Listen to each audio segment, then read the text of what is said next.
জন্মের প্রথম দিন থেকেই আপনার ছায়ার মতো কেউ আপনার সঙ্গে আছে। তার নাম কারিন। কারিন জবিন।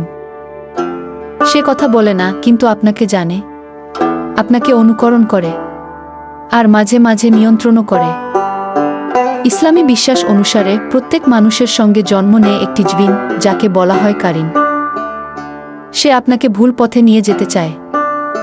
আপনি যখন ভালো কিছু করতে যান, সে তখন আপনার কানে ফিসফিস করে বলে, থাক, পরে করবি। যখন আপনি পাপের পথে হাঁটেন, সে তখন খুশি হয়। আপনার মতো দেখতে, আপনার মতোই কথা বলে, আপনার মতোই অভ্যাস গড়ে তোলে।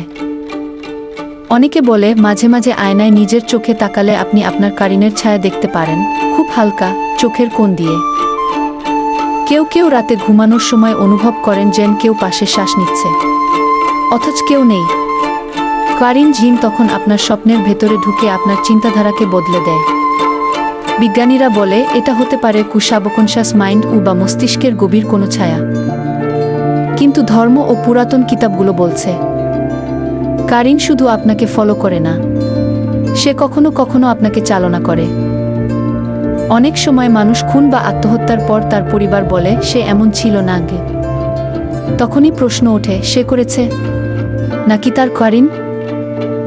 যদিও কারিন আমাদের ভুল পথে নিতে চায়, তবে শক্ত ঈমান ও নামাজের মাধ্যমে তাকে দুর্বল করা যায়। আমার কারিন মুসলিম হয়ে গেছে কি মানে ইচ্ছা করলে কারিনকেও সোজা পথে আনা যায়। তবে মনে রাখবেন, আপনি এখন যেভাবে আছেন, আপনার কারিন হয়তো ঠিক এই মুহূর্তে আপনারই পাশে দাঁড়িয়ে তাকিয়ে আছে। আপনার পরবর্তী চিন্তা সে আগেই জানে। প্রশ্ন হচ্ছে, আপনি তাকে নিয়ন্ত্রণ করছেন নাকি সে আপনাকে?